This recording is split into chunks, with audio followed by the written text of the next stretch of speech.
Assalamualaikum warahmatullahi wabarakatuh.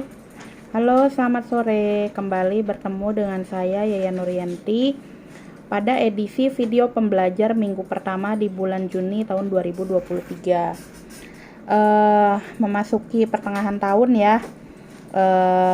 Harapannya saya bisa lebih bersemangat mempelajari hal-hal baru untuk kemudian saya bisa sharing di ajang video pembelajar ini.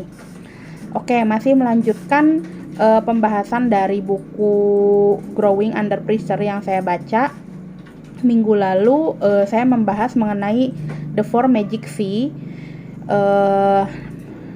yang kemudian ada 2 yang saya bahas di situ. Yang sekarang saya akan melanjutkan yaitu C yang ketiga, yaitu change your belief. Pada dasarnya setiap kejadian itu kan netral.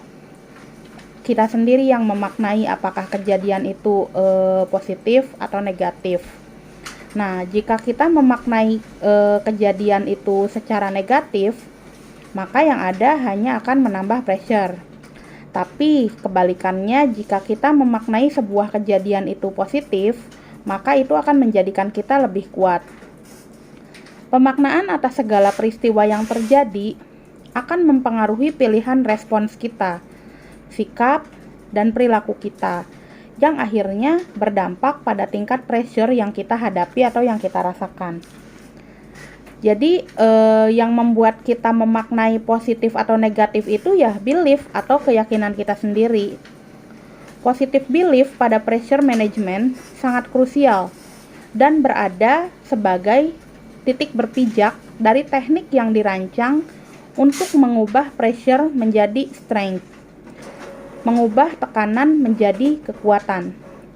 Positive belief terdiri dari pemikiran bahwa segala sesuatu yang terjadi itu tidak ada yang kebetulan. Every pressure is learning, bahwa setiap tekanan itu adalah pembelajaran. No matter how bad or difficult the pressure must be handling. Tidak menjadi masalah apakah itu berat atau itu sulit. Setiap tekanan itu ya harus kita hadapi, harus kita tangani. Itu adalah pilihan terbaik kita. Dan kita harus menyadari itu. Lalu yang terakhir yaitu change your intake. Cara ini merupakan pendekatan jangka panjang. Artinya setelah kita mampu mengelola pressure dan mengubahnya menjadi suatu kekuatan dengan 3 teknik sebelumnya, maka untuk memperkuat kemampuan kita dalam menghadapi atau menjinakkan pressure itu, kita perlu langkah ini. Berdasarkan hasil penelitian, ada jenis makanan tertentu yang dalam jangka pendek terbukti bisa meredakan pressure. Yang pertama, jeruk. Ketika mencium aroma jeruk saat kita mengupas kulit jeruknya itu diketahui dapat mengurangi tekanan dan kecemasan. Jadi ketika kita sedang merasa cemas, ada jeruk di sekitar kita, cobalah kupas kulitnya dan rasakan ketenangan itu akan segera muncul. Makanan yang kedua yaitu alpukat. Itu dapat membantu kita menjadi lebih rileks dan mengurangi kemarahan yang meledak-ledak karena tekanan. Adapun makanan lain yang dapat membuat suasana hati menjadi lebih baik yaitu salmon, kacang almond, dan bayam. Dari makanan fisik yang tadi saya bahas, ada juga makanan pikiran. Pada dasarnya, kita harus berhati-hati dengan apa saja yang kita masukkan ke dalam pikiran kita, karena apa yang kita pikirkan menentukan apa yang akan kita lakukan.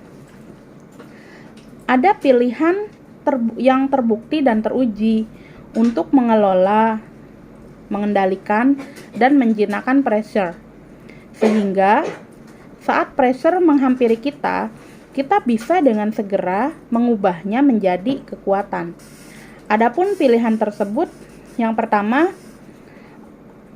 yaitu segera ubah gerakan badan, change your body movement, mengubah fokus dari fokus kepada masalah menjadi fokus kepada solusi, dari fokus pikiran negatif menjadi positif.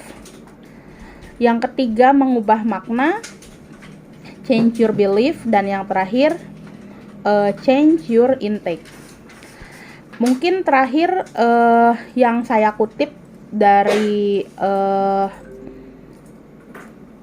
ulasan yang pernah saya baca mengenai pressure, yaitu milikilah mentalitas pegas, di mana setiap tekanan itu akan melambungkan kita ke atas. Jadi jangan pernah menyerah, jangan pernah menjadi down, jangan pernah menjadi lemah karena ada tekanan. Tapi tekanan itu menjadikan kita kuat sehingga menjadikan kita melambung tinggi, lebih baik dan lebih tinggi daripada posisi kita sebelumnya. Oke, saya ucapkan terima kasih atas kesediaannya menonton video saya untuk buku Growing Under Pressure. Saya cukupkan sampai di sini. Minggu depan insya Allah saya akan membahas materi dari buku lain yang saya baca. Mohon maaf apabila ada kesalahan dalam penyampaian, kesalahan pemilihan kata. Wassalamualaikum warahmatullahi wabarakatuh.